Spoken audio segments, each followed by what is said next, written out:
கிறிஸ்துவுக்குள் அன்பான கர்த்தருடைய பிள்ளைகளை, இன்றைய வேத வசனமும் ஜெபமும் அப்போஸ்தலனாகிய பவுல் கொரிந்தியர்கள் நிருபம் 2 கொரிந்தியர் 5ஆம் அதிகாரம் 6ஆம் வசனம்.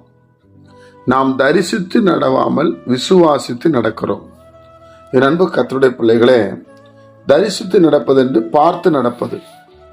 விசுவாசம் என்பது பார்க்காமல் நம்ம விசுவாசிப்பது. ஆபிரகாம் காணாததை விசுவாசித்தான் என்று வேதம் சொல்லுகிறது. அதை தேவன் உறுதிப்படுத்தினார். எந்த தேவனுடைய பிள்ளைகள் எல்லாம் பார்க்காத விசுவாசத்தை, காணாத விசுவாசத்தை கர்த்தராகிய இயேசு கிறிஸ்துவுக்குள்ள நீங்க விசுவாசிக்கிறீங்களோ, அது உங்க வாழ்க்கையில நன்மையாய் முடிய பண்ணுவார்.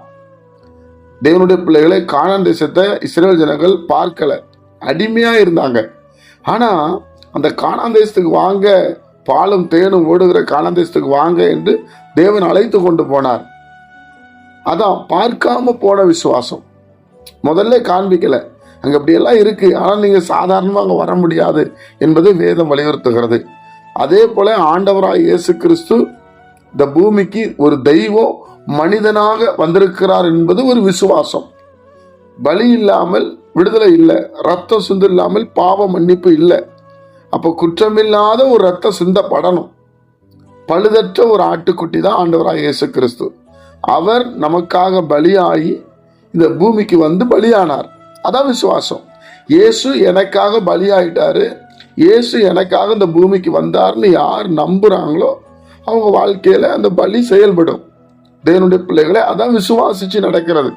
அது எப்படிங்க முடியும் அப்படி சொன்னா அது நமக்கு பதில் இல்லை.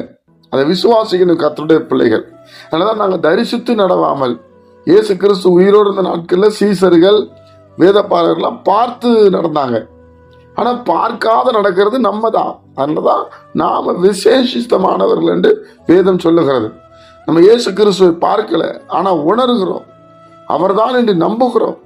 மறுபடி இயேசு கிறிஸ்து இந்த பூமிக்கு நியாயம் தீர்க்க வருவார் என்று விசுவாசிக்கிறோம். அதனாலதான் இந்த பூமியில பாவம் செய்ய பயப்படுகிறோம், மற்றவங்களை குறை சொல்ல பயப்படுகிறோம். எல்லாவற்றையும் தேவனுக்கு விரோதமான காரியங்களை செய்ய நம்ம மனசு வேதனைப்படுகிறது. பிரியமானவர்களே, அப்போ நாம் தரிசித்து நடவாமல் விசுவாசித்து நடக்கிறோம். அப்படி என்று சொன்னால் நம் விசுவாசம் எதின் மேல இருக்கிறது? நாம் மரித்த பிற்பாடு ஒரு வாழ்க்கை இருக்கிறது. இயேசு அந்த அந்த வாழ்க்கைக்காக தான் நம்மளை ஆயத்தப்படுத்தி கொண்டிருக்கிறார். அதனால தேவனுடைய பிள்ளைகள் எந்த காரியத்தை குறித்து கலங்கி போகாதீங்க. விசுவாசத்தோடு ஜெபம் பண்ணுங்க. கர்த்தர் உங்களுக்கு அற்புதங்களையும் அதிசயங்களையும் செய்வார். ஜெபிப்போமா? பரிசுத்த பிதாவே, உம்முடைய குமாரன் இயேசு கிறிஸ்துவின் நாமத்தில் வருகிறோம். இந்த நாளை எங்களுக்கு ஆசீர்வதித்தாரும். கேட்கிற ஒவ்வொரு பிள்ளைகளுடைய சமாதானம் இறங்கி வரட்டும். வேத வசனத்தில் உள்ள வெளிச்சத்தெல்லாம் எங்களுக்கு காண்பித்து ஆண்டவரே, இந்த உலகுக்கு எடுத்து சொல்ல எங்களுக்கு கிருபை செய்ய முடிச்சு ஜெபிக்கிறோம். எங்க அறிவு, எங்க சிந்தனை குறைவு உள்ளது. நீர் மகிமைப்படுங்க. இயேசுவின் மூலம் ஜெபிக்கிற நல்ல பிதாவே, ஆமென்.